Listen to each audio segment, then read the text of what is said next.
No vídeo de hoje a gente vai conversar sobre as minhas leituras de abril.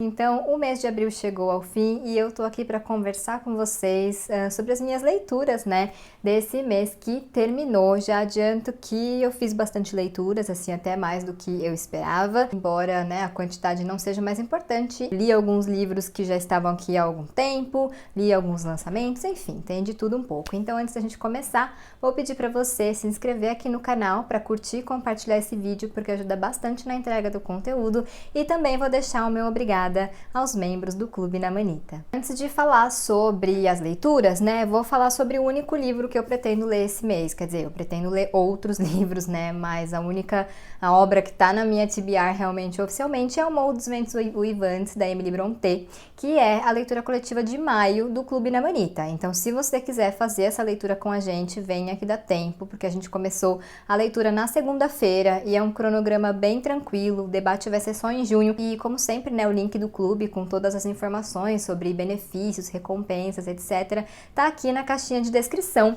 Eu comecei a minha leitura na segunda-feira mesmo, né, porque dessa vez eu vou, não sei se eu vou seguir o cronograma, porque eu não sou muito boa de seguir o cronograma, mas eu vou ler com calma, né, e eu já tô adorando, assim, toda a atmosfera. Ainda li pouco, então não tem muita coisa, assim, acontecendo, de fato é mais uma ambientação, mas eu achei a linguagem bem tranquila, né, eu sei que clássicos às vezes deixam a gente um pouco tenso por causa da linguagem, eu tô achando bem tranquila, e tô gostando, né, dessa ambientação, dessa atmosfera, então estou otimista aí para fazer essa leitura que eu tô tão ansiosa para fazer, né, eu acho que é o livro que eu tô mais ansiosa para ler nesse ano, então muitas expectativas envolvidas, mas eu acho que vai dar tudo certo. Então, se você quiser ler com um clube, fica aí o convite. Então vamos lá falar sobre as minhas leituras. Como eu falei, eu li mais do que eu esperava, né, como vocês já sabem, quem acompanha os vídeos de leituras do mês já tá cansado de saber que esse ano eu tô tentando desencalhar alguns livros, que eu tô tentando ler sem tanta pressão, né, participar de menos leituras coletivas e ser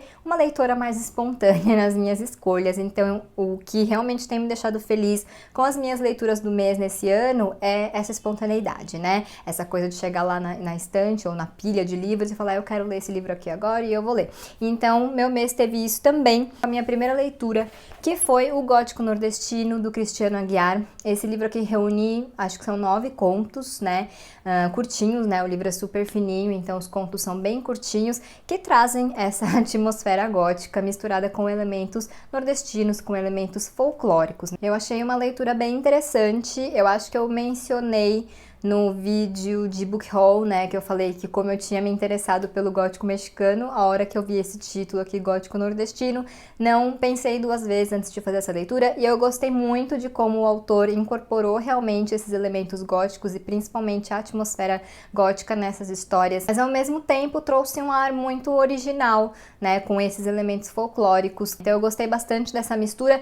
Não amei todos os contos, e acho que livro de contos é assim mesmo, alguns funcionam bem, outros nem tanto, mas gostei muito dessa atmosfera, que eu acho que é um dos pontos principais de histórias góticas, né, então é algo que eu sempre presto muita atenção quando a obra tem essa proposta de seguir por um caminho, né, mais gótico, e eu acho que todos os contos têm essa atmosfera, tem aquela coisa da inquietação, que dá uma aflição na gente. Muitas vezes a gente não sabe o que é, né, o monstro, entre aspas, o que está fazendo mal ali naquela história, mas a gente sabe que tem alguma coisa, e eu gosto muito dessa sensação, né, numa história, claro, de livro. Gostei bastante do conto Lázaro, do conto A Mulher dos Pés Molhados e A Noiva, mas também tem conto de vampiro, tem outras histórias que a gente vê inspirações da cultura pop, então realmente tem essa combinação aí de vários elementos, e eu achei que foi bem interessante, e fiquei muito feliz também porque é um livro nacional, e uma das minhas metas esse ano é ler pelo menos 8 livros, acho, brasileiros, né, então estou caminhando ali aos pouquinhos, e esse aqui, o Gótico Nordestino, é mais um dessa lista. Depois eu li Última Parada, de Casey McQuiston, eu nunca sei como fala exatamente, que é um young adult bem gostosinho de ler, né? É um romance sáfico e que traz uma coisa que eu gosto muito, que é viagem no tempo. Aqui a gente começa a acompanhar a August, né? Que ela mudou para Nova York, ela tem ali um passado conturbado e tal, mudou para Nova York, tá morando num apartamento com uns colegas muito legais, apesar de serem peculiares. E aí um dia ela vai andar de metrô e ela vê a Jane e se apaixona meio que à primeira vista, e a Jane também nota ela, e logo elas começam a se encontrar e tal. Só que uma hora a August percebe que a Jane é na verdade uma pessoa que está perdida no tempo, ela pertence aos anos 70 e está perdida no tempo e está presa à linha Q do metrô. Então tem essa pitada aí de fantasia nesse romance. Eu falei que é young adult, mas não é, tá? Ele é mais um new adult.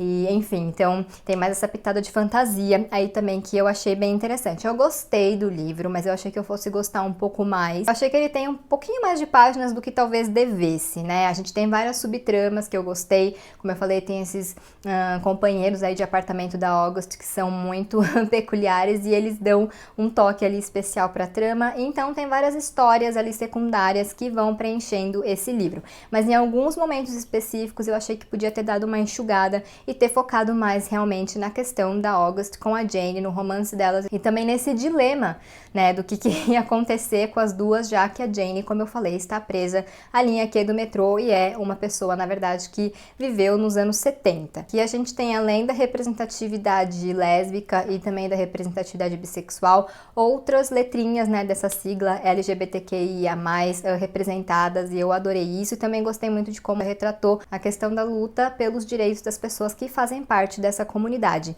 Então, a gente tem a Jane, né, que viveu ali nos anos 70 e que já lutava por isso, e quando ela começa ali a conversar com a August, aqui no século 21, ela percebe os avanços, né, que aconteceram em relação a isso. Ainda não é o ideal, ainda não é um mundo livre de preconceitos, mas já rolaram alguns avanços desde a época da Jane, então eu gostei de como colocou isso na história também. Como eu disse, podia ter algumas páginas a menos, não favoritei, mas eu gostei bastante, recomendo demais, assim, para quem tá procurando um livro gostoso de ler, com esse romance, né, que é bem envolvente, é irresistível, com essas relações de amizade que eu acho que também sempre dão um toque extra aí nas histórias, e a questão da representatividade, né? Então fica aí essa dica de leitura para quem estiver procurando algo assim.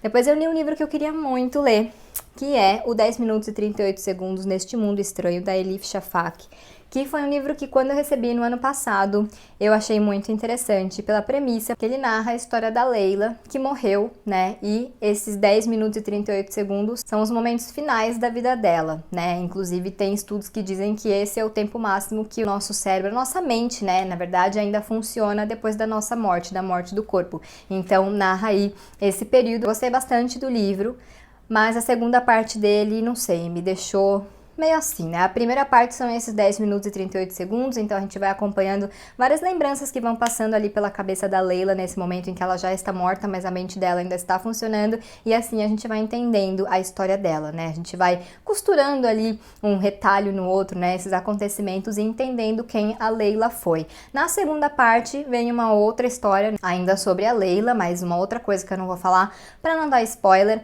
mas assim, eu gostei de algumas partes, de alguns elementos, mas de outras coisas eu achei, não sei, eu achei que a autora foi por um caminho que eu não esperava e que não me agradou tanto. Mas é um livro maravilhoso, né? Tem a questão cultural, acho que ele mostra muito a luta das mulheres em várias frentes. Essa é uma história que se passa na Turquia, então tem também um pano de fundo cultural que é muito diferente do nosso, e eu gosto muito de histórias assim, então para quem também gosta, acho que é um prato cheio. É um livro que me lembrou do Todas as Cores do Céu, da Amita Trazi, que é uma autora indiana, né, por várias questões, não só pela questão, né, de uma cultura que é diferente da nossa, mas também por outros detalhes aí que eu não vou falar, né, que eu não vou revelar. Mas eu adorei a leitura e acho que ela cumpre o que promete, sabe? Essa questão dos 10 minutos e 38 segundos é realmente bem interessante. E é um livro que faz a gente pensar muito sobre a morte, sobre o que acontece com a gente depois da morte. Eu gosto bastante desse tipo de reflexão, e inclusive me lembrou bastante da série Midnight Midnight Mass, né? Que tem um episódio, acho que é o 4º episódio, em que há uma divagação bem longa sobre essa questão, e tem uma parte desse livro que me lembrou desse episódio em específico, mas enfim, né, pra quem não gosta tanto desse tema, fica aí essa ressalva, mas pra quem gosta, como eu, com certeza vai gerar muita reflexão, e é um livro muito original, uma história muito interessante, que traz também esse toque meio melancólico, porque afinal, como eu falei, durante esses 10 minutos a gente vai acompanhando lembranças da Leila, e assim a gente vai entendendo quem ela foi. Então demorei pra ler, demorei mais do que eu queria, mas valeu a pena a espera, realmente foi assim o tipo de leitura que eu esperava, apesar dessa segunda parte não ter me agradado tanto. Depois eu li outro livro que já estava aqui há algum tempo, que foi o Quando Ninguém Está Olhando, da Alyssa Cole.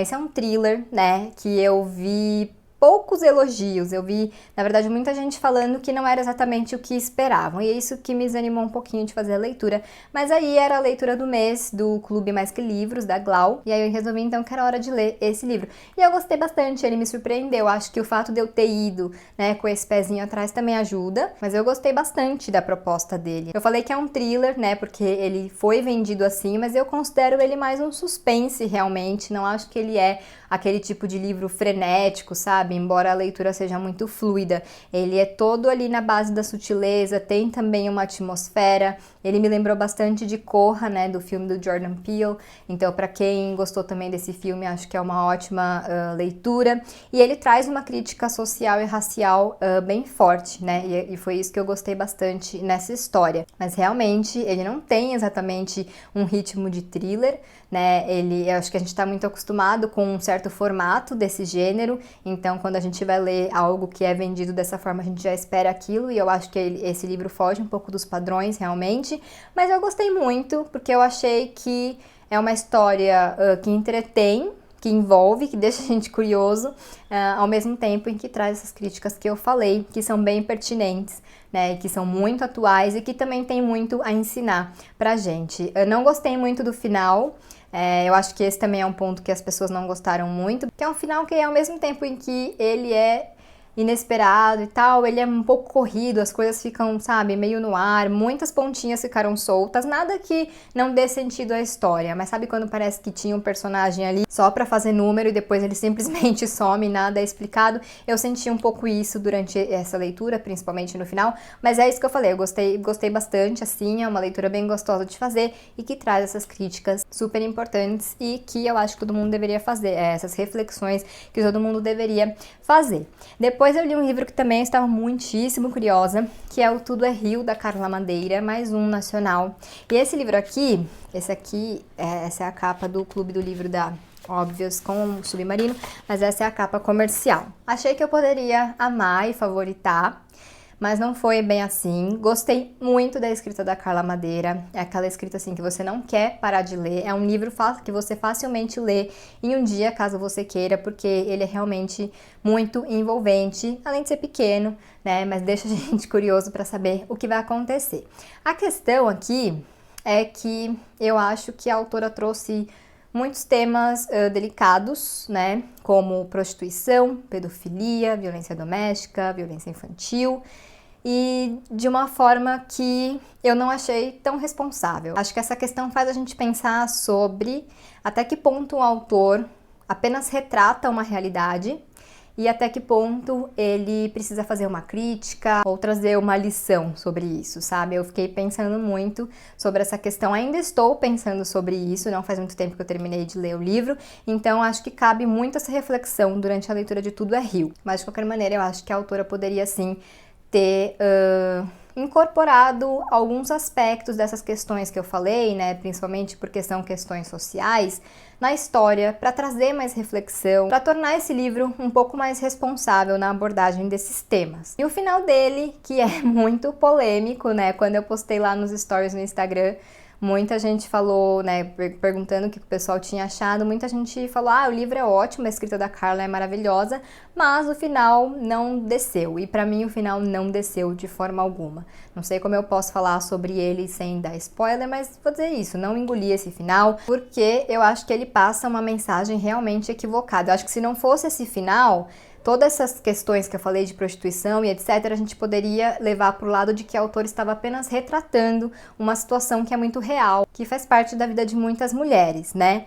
Mas realmente o final pra mim meio que deixou aquele gostinho de romantização, sabe? Que pra mim realmente não foi legal, mas é um livro ótimo, eu acho que todo mundo deve ler pra tirar suas conclusões e pra refletir também sobre essas questões que eu falei e obviamente outras que vão surgindo ao longo da leitura. É interessante porque a Carla Madeira em nenhum momento ela fala quando essa história se passa, então eu acho que, não sei, na minha cabeça pelo menos ficou parecendo assim, como uma forma de mostrar que as situações que acontecem aqui são, na verdade, atemporais, porque elas ainda fazem parte, fizeram parte da vida de muitas mulheres, né, ao longo dos anos e ainda fazem parte, mesmo que hoje a gente fale muito sobre essas questões que eu mencionei, que a gente reflita muito sobre esses aspectos sociais, ainda é a realidade de muitas mulheres aí, Brasil afora. Então eu acho que não colocar uma data específica, um ano específico, não sei, pra mim soou dessa forma, né, esse seria o objetivo da Carla Madeira na minha cabeça, né. Mas é isso, leiam, tirem suas conclusões e quem já leu aí me conta o que achou